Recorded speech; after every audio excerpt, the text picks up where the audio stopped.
Yeah. So, great. I'm going to tilt this so I can see, which I think I can. Excuse me. Sorry about that. Great. So let's dive in a little bit into the material.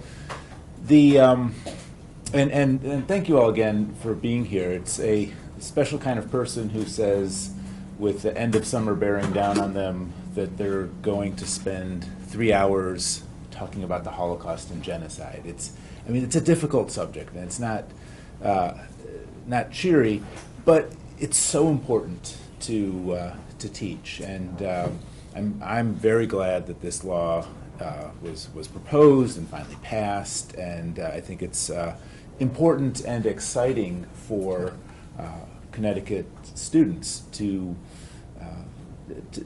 know that Connecticut students will be exposed to this material.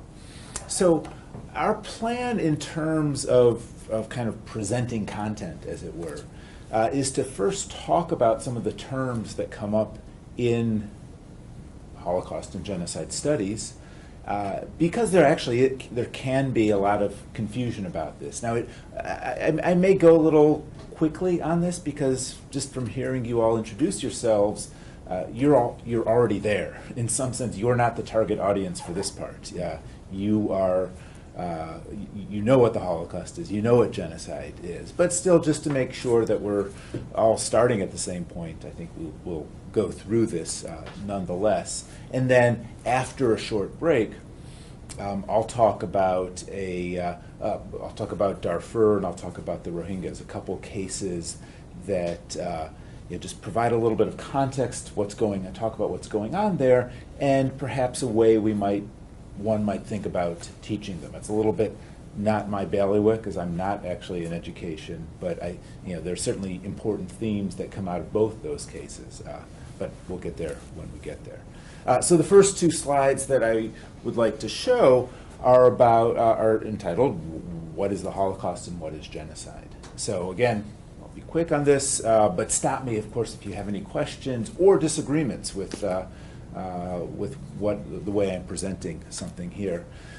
The Holocaust, in short, is the systematic persecution and murder of Jews in Europe by the Nazi regime during World War II.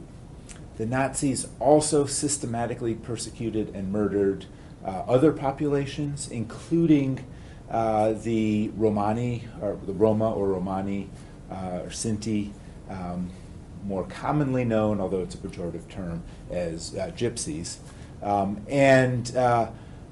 That's a genocide. Some will lump all of that together under the umbrella of the Holocaust, but specifically, the most common usage, the Holocaust just refers to the persecution and murder of Jews. It's not to diminish that other genocides were happening at the same time, but rather sort of to hone in on the particular dynamics there. I think it's important to be aware of these other genocides and to, not just to be aware, make your students aware of them, and perhaps to think about the Holocaust in that context.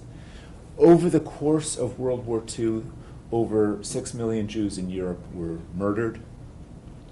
In some countries, over 95% of the Jewish population was murdered. And in some countries, it may have been a little bit lower, but most of the rest saw fit to leave, as you might imagine. About half of those who were killed in extermination camps, Auschwitz among others. And to some extent, that's the iconic image, what people think about when they think about the Holocaust. If there's one sort of image in the mind, it's a barbed wire fence and perhaps an emaciated Jewish prisoner that, extrapolating further, is likely to be killed via gassing in a gas chamber. And it's a horrific image, a moving one, and certainly not inappropriate to think of the Holocaust that way. But it's also worth, two issues with that image, I suppose. One is that many of the camps were not extermination camps, but actually work camps or labor camps as well. So Dachau, for example, many people have visited. It's close to Munich. It's sort of gets more foot traffic than others. It was a labor camp, not a work camp. Even parts of Auschwitz were labor camps. So they weren't, at least in the first order, extermination camps. They weren't pleasant places to be by any stretch. But it's useful. I think it's important to be a little bit specific sometimes about, in thinking about the way that, and I'm jumping ahead of myself, but the way that Jews were imprisoned and then perhaps later killed, and some of the reasons behind that. The other half of that 6 million, roughly speaking, of that 6 million death toll was killed sort of in the field or without being concentrated, without the populations being concentrated. Some by the Einsatzgruppen mobile killing units, essentially a van that would have some, I guess some had a sort of gas chamber in some way, but mostly it was SS police with guns. Many were not killed by the police, but many were. Tim Snyder at Yale and others have written about. Tim Snyder wrote a book called Bloodlands about the basically Western Ukraine and area around that, where the front of the war, the Russians and the Soviets and the Germans were just fighting in it, and the front would kind of move back and forth, and the tanks would come through in one direction, and as they did, local populations sought to sort of sort out old grievances, many of which were against, they were riled up against the Jewish population. So Jews would be killed by other civilians in that. And what's interesting about that is that it looks a lot more like more recent genocides. There really haven't been other genocides that have been dependent upon, at least specifically, a gas chamber. There's been concentration, but that is a kind of historical anomaly, a horrific anomaly. But it's always striking to me that many who were killed in the Holocaust were killed the same way that we see killing happening in other genocides. And then finally, I just want to mention that the Holocaust is not a single event. It's not.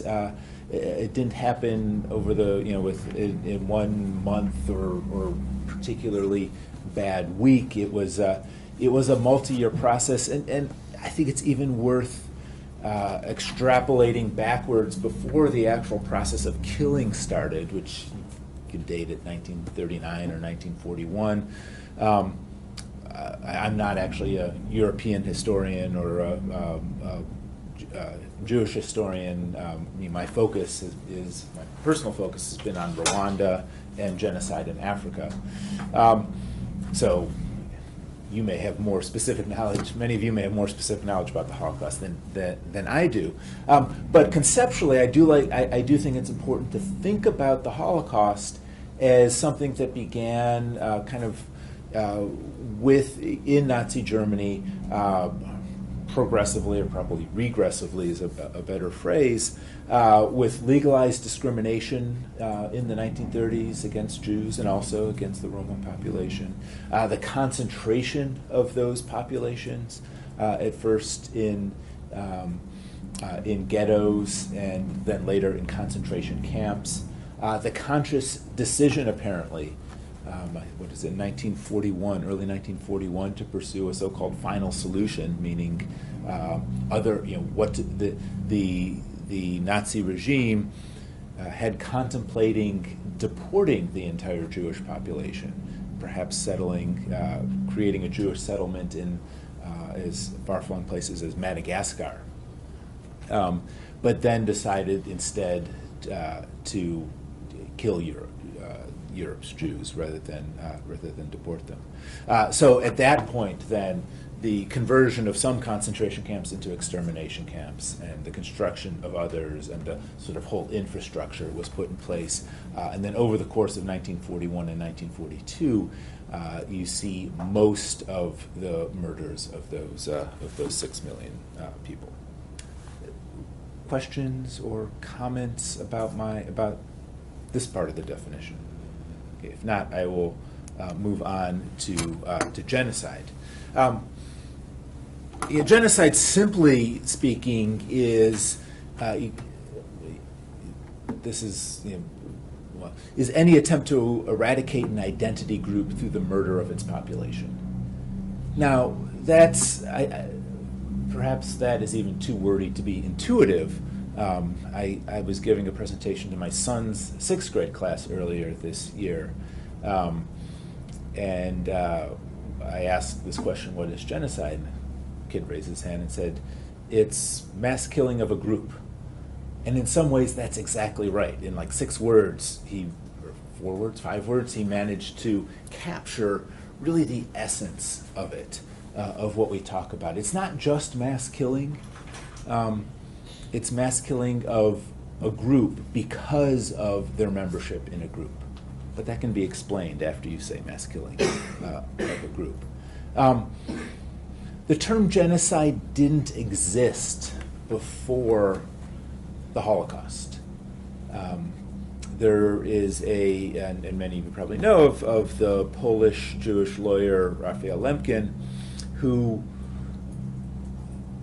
witnessing, sort of understanding what was going on, seeing the persecution of Jews in the 1930s. His own family was forced, and he lost most members of his extended family in the Holocaust. But he managed to move to the United States, where he worked as a lawyer at places like Duke University and Yale. He said, there should be what's going on. There should be a word for what's going on, because it's not just mass murder. It's not just mass persecution. And he thought, what's happening, what seems to be happening to the Jews of Europe before even the mass killing was taking place, reminded him of what happened to the Armenians in the late Ottoman Empire in 1915. And he said, it's this killing of a people. And so the geno and the side, it's actually a hybrid Latin-Greek word. So he, in an academic paper, a law review article of some sort, he made up this word, later published it in a book. And as with most academic papers and law review articles, no one really paid any attention to it until as World War II wound to a close and the concentration and extermination camps were discovered and liberated, and people realized that a large part of what had been going on in Europe was the Holocaust. It was this. I hope is something that you touch upon in your American history class when you're talking about the Holocaust and World War II. Is the amount of information that was available without action taking place. I think that sort of negative story, in a couple different senses, is an important part of the story. But at any rate, the UN was created, and one of the first things the UN did was sort of look back and say, look, we're created to prevent World War II from breaking out, but we're also created to, we need to sort of instill a human rights regime. So the Universal Declaration of Human Rights was underway, but even before that was presented to the General Assembly of the United Nations, the Genocide Convention was presented. And it was primarily based on one man, Raphael Lemkin's writings. And they said, oh, look, here's this guy who wrote a law review article, a book, academic book a couple years ago, and talked about genocide. Let's use that. In fact, Lemkin had been pounding the pavement in the halls of the UN for all of this time as well, so it's not a coincidence by any stretch. The UN came up with a much more complicated definition than the eradication of an identity group. And I've put it up here. There are, I think, 9, maybe 50. There's several clauses in the UN definition. Most of them, actually, the later clauses have to do with how you actuate or actualize, realize, how you put into place, institutionalize the the words of the convention, also how you can de-access from the convention. So they're procedurally actually really interesting, but they're not they're not what is genocide. They're not the gist of what is genocide. And the Genocide Convention is actually called the Convention for the Prevention and Prosecution of the Crime of Genocide, which is interesting itself, because most of it is actually enables prosecution, and it says very little about prevention. That's something I like to talk about with my students, have them read the Genocide Convention, and then say, okay, a genocide is underway. What does the Genocide Convention tell us should happen? And the answer is not very clear at all, but I think it makes for a good discussion. At any rate, what the UN Convention, the Genocide Convention, does do is give us a definition, and I think because genocide exists as a word primarily because of this convention, and because this becomes the legal definition internationally, and it has this sort of enduring, overarching power, it's a very useful definition to know. Before we get into one more thing about that, and going back to those other clauses, the Genocide Convention says that when you accede to the convention, you as a nation, need to introduce your own laws in your national legal framework that incorporate the definition of genocide and the crimes that are covered by it. Several countries, as they do this, actually incorporate broader definitions of genocide. So, and those are also legal definitions of genocide. It just happens to be the legal definition for the government or the state of Argentina, for example, as opposed to the UN definition. So you've seen it all here for 5 minutes now, but genocide consists of a number of acts, we'll get to those in a second, committed with the intent to destroy, in whole or in part, a national, ethnical, racial, or religious group as such. It's actually relatively few, there's a lot packed into relatively few words, and although it is more concise than the sort of notional definition here, it still leaves a lot of room for arguing and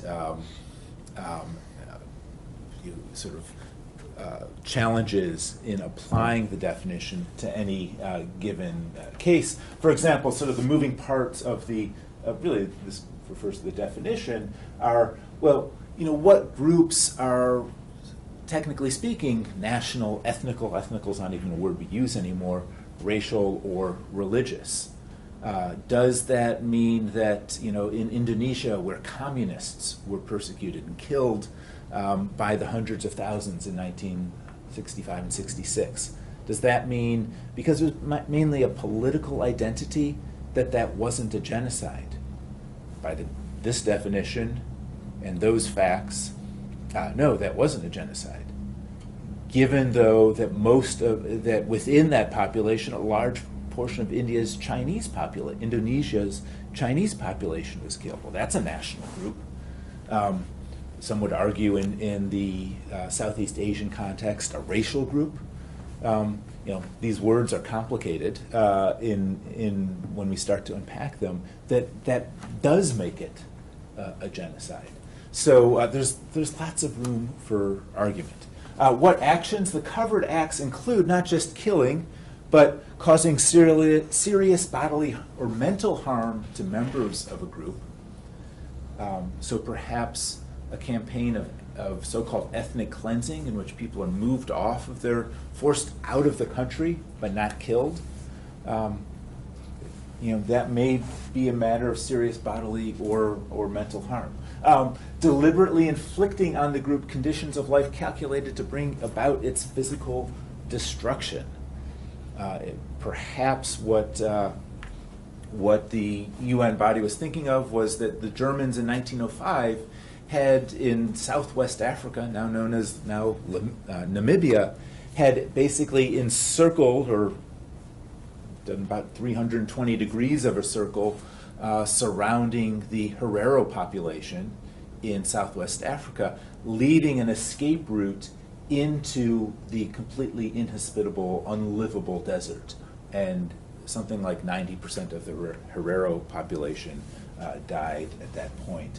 A clear case of inflicting on the group conditions of life that were calculated to bring about its physical destruction. Imposing measures to prevent births within a group, and forcibly transferring children of the group to another group, which is directly on point with the way that indigenous populations were treated in Australia, New Zealand, Canada, and the United States. And each one of those countries, except perhaps the last, has had at least some reckoning with that process. And this, in each case, it's something that's happened within the last, say, 150 years. This is not ancient history. This is not 17th century stuff. This is at the earliest 19th century stuff. But there may be some room for debate. Are these too many actions? Are there other actions that should be considered criminal in this case? The scale is a question, in whole or in part. That doesn't mean that clearly a genocide is still a genocide if less than 100% of the population is killed. I was trying to figure out my negatives there, but so the reason for that language, I think, is simply to say the bar for declaring genocide is not total elimination of a group, but mass elimination of a large part, or an effort to eliminate a large part. This phrase "intent to destroy" is extraordinarily important in legal approaches to genocide, because in some cases where you've got meetings of Hitler and his associates deciding, yes, we'll pursue a final solution, there is clear intent to destroy. In Rwanda, where the radio issued proclamations that said, effectively, sometimes in coded language, but go out and kill the Tutsis, kill all of them, kill so they don't come back and kill us, kill even the children so they don't grow up to kill us. Intent to destroy is clear. In others, though, it may have to be inferred from actions. And there's an interesting debate that I won't get into now because I've probably gone on a little bit too long already, but between the difference between intent and motivation. Intent simply means doing an action on purpose that could be foreseen, that should have been foreseen to have some consequences. So, intent is, think of intent as doing something on purpose, not doing something for the reason of destroying.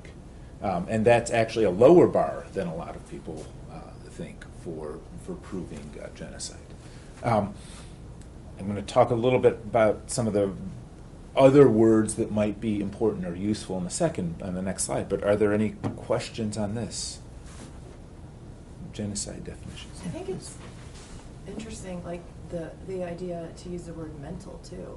I mean, we always think of the bodily, but I always bring out to the kids like preventing births, or like when there's marriage laws or things, that's kind of leading to, like with the Hutu and the Tutsi, like that. I'm looking at the 10 stages of genocide, and I like for the kids to look at how it may not be intended to become a genocide, but like when you start classifying people and then, having them symbolize who they are and things, like it may not be the intention, but certain actions very easily lead to where it's full blown. Even, forcibly transferring children of a group to another group, separating parents from, the kids make connections, separating parents from children, we see that going on today. And and then the other thing, I had the UN thing that talks about how largely we think, like some of the excuses countries use is that it's a time of war. Right. So, I can do this, it's war, but the UN actually lays out that it doesn't matter. It can be a time of war or peace, it's Right. still genocide Right. when you do that. So sometimes governments will say they're just enemies of our government, but it's still genocide. So Absolutely, yeah. I all mean, of this stuff is. Actually, that is a good segue for the next thing, because I'll talk a little bit about mass atrocities, which include war crimes. There's a specific set of laws. It's not laid out in the Genocide Convention. It's laid out I believe, in the Geneva Conventions, that say in a time of war you have to protect civilian populations. So targeting civilian populations even before the Genocide Convention was an international crime, and one of the first international crimes, to the extent that that's what the Geneva Convention really lays out for the first time. Geneva Conventions. But it could also be genocide as well, in part depending on how intentional the eradication is. In fact, well, let me go back and just maybe I can't go back. Oh yeah, I did. Wait, that one? That one, yes. Oh, Thanks. there you go. Just these two words, as such, are actually kind of important as well, even though it takes a while to figure out what they mean. As such, in my reading of it means that the goal is to eliminate the group as a group, not just to eliminate a lot of people who happen to be living in that area, no matter what their identity is, but it's targeting a, let's say, ethnic group because they are that ethnic group. And again, the intent part may sort of soften that higher bar, but that matters as well. Just quickly then, a little bit elements of terminology, and I think we'll hit upon this out of the mass atrocities part. Genocide has legal definitions and historical definitions, and genocide studies scholars like myself, actually I don't like to do this, but I was going to say they like to debate how to define genocide and how to categorize cases as genocide. I think genocide studies as a field kind of, I won't say debases itself, but spends far too much time on this issue, where we're kind of beholden to this definitional matter in ways that other fields or subfields or interdisciplinary fields are not. But there's a colleague of mine named Adam Jones who's written a textbook called Genocide, A Comprehensive Introduction. He spends about 20 pages in his introductory chapter discussing other scholars' definitions of genocide. And it's kind of interesting as an exercise, at least, to see the different ways in which different definitions can vary from one another. Still, so I think it's easiest to sort of have the technical legal definition in mind, and then to think of a sort of more notional, intuitive definition alongside of that. A Holocaust with a lowercase h can actually refer to any episode of mass death or death. It has come to be able to refer to any episode of mass death. I remember in the late 90s, it was common to say that the AIDS epidemic in Africa was an epidemiological holocaust. The extent of mass death that was going to come from AIDS was so large. But the Holocaust, with a capital H, refers specifically to the mass murder of Jews during World War II. And I think that's a useful definitional term to keep in mind. We have this word genocide to encompass other genocides. The Holocaust is I like to think of as a specific event, not in the sense of a discrete event, but a specific historical episode. Mass atrocities encompasses genocides as well as crimes against humanity, war crimes. Ethnic cleansing is actually something that the UN has never specifically defined, but it is presumed to be a mass atrocity to force people to leave some territory or to cross national boundaries in order to survive. There's a vibrant argument as to whether or not that constitutes genocide, perhaps because of the types of harm that it inflicts upon a group. and among other reasons. The International Criminal Court has jurisdiction over the so-called 4 crimes: crimes against humanity, war crimes, genocide, and I'm not sure, I think the 4th is crimes of aggression, which is one state invading another. It's only recently been officially added to the ICC's powers. But those, that group, those are the international crimes, international human rights violations, in a way, or a way of thinking about international human rights violations. And again, simply what's interesting, I think what a lot of students, I know a lot of college students don't realize coming in, is that what makes these crimes sort of special in a way is that one can be convicted or prosecuted by the international legal justice system, which opens up a whole can of worms about how complicated that is and how beholden to international politics international justice is. But that's different from ordinary, murder, shoplifting, bank robbery, financial scamming, all sorts of crimes, some of which may cross borders, but will be prosecuted in national courts. Now, the truth is, genocide could be prosecuted, should be prosecuted in a national court as well. As I mentioned, that's one of the things that the Genocide Convention calls for. But there is a legal sort of superstructure for the prosecution of genocide and other international crimes. Any questions about this? Yeah. Could you just say the name of that book again and the author that you mentioned? Yeah, Adam Jones, and I believe it's called Genocide, A Comprehensive Introduction. It's on its 3rd edition now in about 15 years, which is a pretty good revision and renewal rate. I think, I'll turn this one over to you then, and